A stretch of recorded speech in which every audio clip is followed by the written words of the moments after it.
चलिए मित्रों, कथा का अगला भाग सुनते हैं कि जब सेठ तोते को लेकर रानी सत्यवती के पास पहुंचा तो क्या हुआ।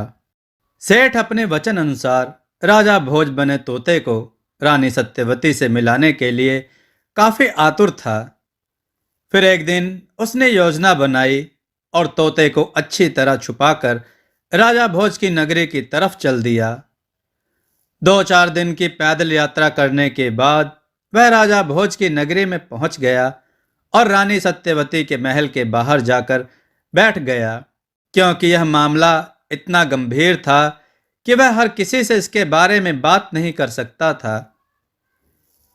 सेठ को फूंक फूंक कर अपने कदम रखने पड़ रहे थे, लेकिन सेठ करे तो क्या करे। महल के अंदर जाना उतना ही मुश्किल था जितना कि एक गरीब आदमी को ओहदेदार से मिलना हो सकता है। सेठ महल के बाहर बैठा रहा, उम्मीद लगाए कि भगवान कोई ना कोई रास्ता जरूर निकालेंगे। अचानक सेठ ने देखा कि एक बांदी यानी नौकरानी महल से बाहर आई। सेठ ने तुरंत अपना दिमाग दौड़ाया कि आगे का काम यह बांदी ही कर सकती है। वह भागा और तुरंत बांदी के पास जा पहुंचा। सेठ ने बांदी से कहा, बहन, कृपया आप मेरा एक कार्य कर देंगी। मुझे किसी भी तरह एक बार रानी सत्यवती से मिलवा दीजिए। बांदी गुस्से में बोली, क्या रानी सत्यवती से मिलवा दूं? हमारी रानी के इतने भी बुरे दिन नहीं आए कि वह राह चलते किसी भी ऐरे गहरे से मिले। जाओ, चले जाओ यहां से। सेठ ने कहा, बहन, आप किसी भी तरह यह समाचार रानी तक पहुंचा दो कि एक सेठ बहुत दूर से पैदल यात्रा करते हुए एक गंभीर समस्या लेकर आपसे मिलने आया है। इसके बदले में मैं आपको 50 सोने के सिक्के दूंगा। 50 सोने के सिक्के के नाम से नौकरानी के चेहरे पर चमक आ गई। उसने मन ही मन सोचा, इतने से काम के 50 सोने के सिक्के। नौकरानी ने कहा, लाओ सेठ, पहले मुझे 50 सोने के सिक्के दो, तभी मैं रानी के पास जाकर आपका समाचार पहुंचाऊंगी। सेठ ने तुरंत उसे 50 सिक्के थमा दिए। सिक्के अपने पहलू में बांधकर वह दौड़ती हुई रानी सत्यवती के पास गई और रानी से बोली, महारानी, एक सेठ बहुत दूर से पैदल सफर करते हुए आपसे मिलने आए हैं। शायद बेहद ही गंभीर समस्या पर विचार करना चाहते हैं। यदि आप आज्ञा दें तो मैं उन्हें बुलाऊं? रानी सत्यवती ने कहा, ठीक है बांदी, उसे हमारे पास लेकर आओ। बांदी भागी गई और सेठ को रानी सत्यवती के महल के भीतर ले आई। जब सेठ रानी के पास पहुंचा तो रानी ने देखा कि सेठ की आंखें छलक रही थीं। उसने हाथ जोड़कर रानी से विनती करी कि रानी, केवल 1 मिनट में आपसे अकेले में वार्ता करना चाहता हूं। रानी सत्यवती एक कोमल हृदय की महिला थी। किसी अनजान व्यक्ति की आंखों में पानी देख उसका मन पसीजने लगा। रानी ने तुरंत सभी बांदियों और पहरेदारों को बाहर जाने का आदेश दे दिया। जैसे ही सब बाहर गए, सेठ ने अपनी चादर हटाई और तोता बना राजा भोज को बाहर निकाला और बोला, महारानी, यह कोई और नहीं बल्कि स्वयं राजा भोज हैं। किसी अनजान के मुख से ऐसे सब सुनते ही रानी का हृदय जोर जोर से धड़कने लगा। वह इस पहेली को समझ नहीं पा रही थी। राजा भोज, वह भी एक तोता, कैसे? रानी के हृदय में सवाल बढ़ते जा रहे थे। एक क्षण के लिए वह मौन हो चुकी थी। फिर सेठ ने धीरे से कहा, रानी, आप इन्हें संभालिए, मेरा कार्य यहीं समाप्त होता है। बाकी की सारी दास्तां स्वयं राजा भोज यानी तोता आपको बताएंगे। रानी ने अपने हृदय को सराहती हुई बोली, रुको सेठ, जब तक कि यह सिद्ध नहीं हो जाता कि यह राजा भोज हैं, आप यहीं रहेंगे।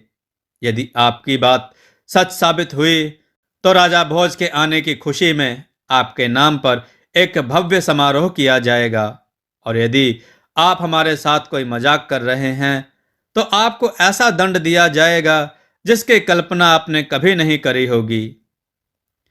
रानी और सेठ की इतनी बातें सुनकर उस पीछे बैठे तोते ने धीरे से कहा, रानी, क्या आज भी आपके पास हमारी मूंछ का बाल सुरक्षित है?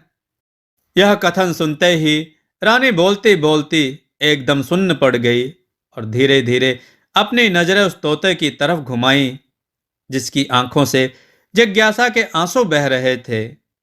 अपने स्वामी से इतने वर्षों बाद मिलकर जो इस अवस्था में उनसे मिले थे, उन्हें गले लगाकर रानी फूट फूट कर रोने लगी। रानी ने सेठ का तहे दिल से धन्यवाद दिया और उन्हें मेहमान गृह में ठहरने को कहा।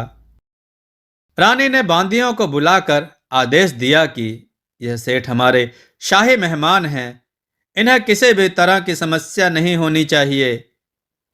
सेठ ने मुस्कुराते हुए अपना सिर हिलाया और मेहमान गृह की ओर चल दिए।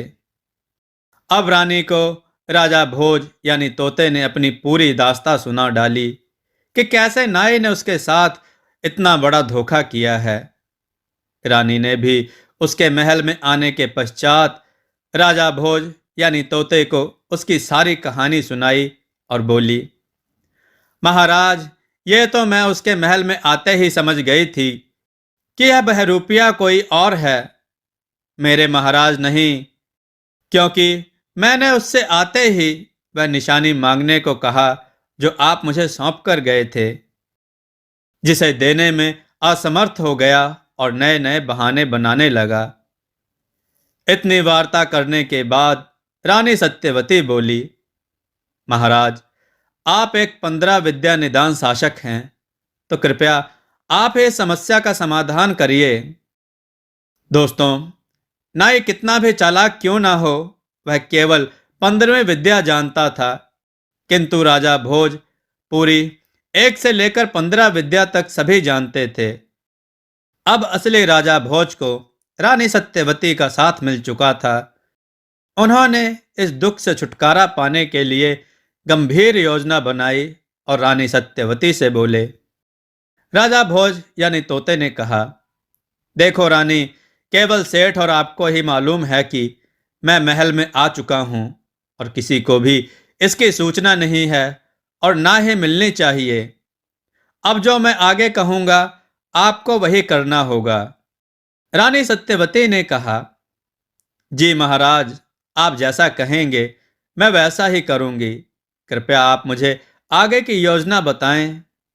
राजा भोज बने तोते ने कहा, रानी, सबसे पहले आप नौकरों से कहकर एक मरा हुआ बकरा मंगवाएं और एक बांदी से कहकर नाई के पास संदेशा भिजवाएं जिसमें आप उससे माफी मांगते हुए महल में आने का आग्रह करना चाहती हैं और मुझे किसी ऐसे स्थान पर छुपा दीजिए जहां से केवल मैं आपको देख सकूं, आप लोग मुझे ना देख सकें। मित्रों, राजा भोज की आगे की पूरी योजना, आखिर क्यों राजा भोज ने एक मरा हुआ बकरा मंगवाया, क्या उसकी यह योजना काम करेगी? क्या नाई को इस परपंच की सूचना मिल जाएगी, या अब वह समय आ चुका था जब सबके सामने खुलेंगे नाई के भेद और असली राजा भोज को मिलेगा अपना शरीर? मित्रों, कहानी को बहुत ध्यान से सुनिएगा। रानी सत्यवती राजा भोज की पूरी योजना अच्छी तरह समझ चुकी थी। फिर उसने योजना अनुसार एक बांदी को बुलवाया और उसके द्वारा रानी ने राजा भोज बने नाई तक एक संदेशा भिजवाया जिसमें रानी राजा भोज यानी नाई से माफी मांगते हुए अब उन्हें महल में बुलाना चाहती है। नौकरानी रानी का संदेश लेकर तुरंत राजा बने नाई के पास पहुंच गई, जो रानी भानुवती के महल में विश्राम कर रहा था। वहां जाकर बांदी ने राजा भोज यानी नाई से बोली, महाराज, रानी सत्यवती ने आपको याद किया है। वह अपने कर्मों का पश्चाताप करते हुए आपसे माफी मांगना चाहती हैं। रानी ने आपके साथ सभी मंत्रीगण को भी आमंत्रित किया है ताकि वह सबके सामने आपसे माफी मांग सकें। कृपया अब आप चलिए। रानी आपकी आरती करते हुए महल में आपका भव्य स्वागत करना चाहती हैं। यह सारी बात बांदी ने राजा बने नाई को हाथ जोड़कर कह डाली। राजा भोज यानी नाई ने कहा, आखिरकार रानी सत्यवती को अकल आ ही गई। जाकर रानी से कह दो, हम शीघ्र ही समस्त मंत्रीगण के साथ महल में पधार रहे हैं। हमारे स्वागत की तैयारी करो। रानी सत्यवती को पूरा विश्वास था कि इस संदेश के साथ राजा यानी नाई जरूर आएगा। इसलिए रानी ने तोता बने राजा भोज को एक कपड़े से ढककर कक्ष के रोशनदान में छुपा दिया, ताकि तोता वहां से सारा दृश्य देख सके। इस कार्य से निजात पाकर रानी राजा यानी नाई और मंत्री के आने की प्रतीक्षा करने लगी। थोड़ी देर बाद रानी ने देखा, राजा समस्त मंत्री गणों के साथ महल की ओर पधार रहा था। महल के द्वार पर पहुंचते ही रानी ने अपने ऊपरी मन से राजा यानी नाई की आरती की और हाथ जोड़कर कहने लगी, महाराज, मैं अपनी गलती पर अति शर्मिंदा हूं, जो मैंने आपको महल में प्रवेश करने से रोका। किंतु आप यह भली भांति जानते हैं कि मैं एक पतिव्रता स्त्री हूं। इस कारण मुझे फूंक फूंक कर कदम रखने पड़ते हैं। कृपया अब आप मुझे क्षमा दान दें। अपनी बात को आगे बढ़ाते हुए रानी बोली, महाराज, मैं आपकी बात से सहमत हूं कि इतनी पुरानी बातें याद थोड़े ही रहती हैं, लेकिन मैं आपको याद दिलाना चाहती हूं कि जब आप 15वीं विद्या सीखने जा रहे थे, तब आप मुझे निशानी के तौर पर कहकर गए थे कि रानी सत्यवती, मैं जब भी 15वीं विद्या सीखकर वापस आऊंगा, सबसे पहले इसका चमत्कार आपको ही दिखाऊंगा। तो आप समझ जाना कि मैं ही राजा भोज हूं।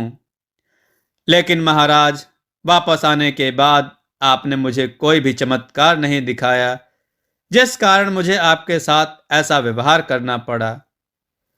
इसलिए महाराज, मैं आपसे प्रार्थना करती हूं कि सभी के सामने अपनी 15वीं विद्या का चमत्कार दिखाएं, ताकि मैं अपने महाराज पर गर्व कर सकूं। इतने वार्तालाप के बाद राजा बना नाई मन ही मन प्रसन्न हो गया। वह खुद भी सबके सामने अपनी विद्या दिखाने के लिए आतुर था, लेकिन उसे इस बात का बिल्कुल भी एहसास नहीं था कि असली राजा भोज वहां मौजूद होकर उसकी सारी रास लीला देख रहे थे और केवल उस एक मौके की तलाश में बैठे थे, जब नाई एक क्षण के लिए राजा भोज के शरीर से बाहर निकले। राजा भोज बने नाई ने कहा, ठीक है रानी, बताइए क्या देखना चाहेंगी आप। रानी ने तुरंत अपने नौकरों से कहकर उस मरे हुए बकरे को मंगवाया। रानी के आदेशानुसार नौकर मरा हुआ बकरा लेकर आए और उसे राजा भोज यानी नाई के सामने पटक दिया। रानी ने कहा, महाराज, मैं चाहती हूं कि इस मरे हुए बकरे में प्राण डाल इसे जीवित कर अपनी विद्या का परिचय दें। राजा बने नाई ने कहा, ठीक है, इसमें कौन सी बड़ी बात है, यह तो मेरे बाएं हाथ का खेल है। नाई मन ही मन मंत्र पढ़ने लगा और कुछ ही क्षण बाद राजा का शरीर प्राणहीन होकर जमीन पर गिर गया और मरा हुआ बकरा जीवित हो उठा। अब नाई के प्राण बकरे में बस चुके थे। उधर रोशनदान में बैठा तोता यानी राजा भोज इसी क्षण की प्रतीक्षा में थे। उन्होंने भी तुरंत मंत्र पढ़े और अपने प्राण खुद के यानी राजा भोज के शरीर में डाल दिए। फिर तोता प्राणहीन होकर गिर गया। वहां मौजूद समस्त जन अचंभे में थे कि यह हो क्या रहा है। अचानक राजा भोज ने कहा, जो कि अपने असली रूप में आ चुके थे। राजा भोज ने कहा, बेड़ियां लाओ, मोटी मोटी जंजीरें लेकर आओ, इस बकरे को अच्छी तरह से बांधो ताकि यह भाग ना पाए। राजा का आदेश सुन तुरंत बेड़ियां लाई गईं और बकरे को अच्छी तरह से बांध दिया गया। मामला शांत होने के बाद राजा भोज ने अपनी सारी आप बीती वहां मौजूद समस्त मंत्रीगणों को सुनाई और कहा, भला हो इस सेठ का जिसने मेरी काफी मदद की और अच्छाई का साथ दिया। राजा की बात सुन सभी मंत्रीगण बोले, महाराज हमें क्षमा करें जो हम इस नकली राजा को पहचान ना सके, किंतु हमें इस पर संदेह तभी हो गया था जब इसने तोता मार अभियान चलाया था। कृपया अब आप ही इसकी सजा मुकर्रर करें। राजा भोज ने कहा, इसके लिए मृत्यु दंड पर्याप्त नहीं है। इसे हम ऐसी सजा देंगे जिससे यह सारी जिंदगी पछताता रहेगा। इस बकरे को नगरी के मुख्य द्वार पर बांध दिया जाए और समस्त प्रजाजन में यह घोषणा करा दी जाए कि राजा का आदेश है, जो भी प्रजाजन नगरी से बाहर जाएगा वह इसके सर पर 5 जूते मारकर ही जाएगा, और कोई अंदर आएगा वह भी 5 जूते मारकर अंदर आएगा। ऐसा ही हुआ। बकरे को नगरी के मुख्य द्वार पर बांध दिया गया और वहां पहरेदार बिठा दिए गए। पहरेदार को सख्त आदेश दे दिया गया कि कोई भी आए या जाए इसे 5 जूते मारे बगैर न आ सके और न जा सके। इधर राजा भोज ने मरे हुए तोते का अंतिम संस्कार बहुत ही सादर सम्मान के साथ करवाया। अब राजा भोज ने अपना राजपाट भी खुशी खुशी संभाल लिया था। आपको यह कहानी कैसी लगी हमें कमेंट में जरूर से जरूर बताएं और हमारी कथा पूरी सुने ताकि आपको इसका आनंद आए और हमें भी सुनाने में आनंद आए। दोस्तों, आपको यह कथा कैसी लगी अपने विचार और सुझाव कमेंट में जरूर दें। हमारी कथाओं को लाइक करें, हमारे चैनल को सब्सक्राइब करना न भूलें, हमारी कथाओं को शेयर जरूर करें जिससे लोगों को अच्छा ज्ञान प्राप्त हो। जय श्री राम भक्तों।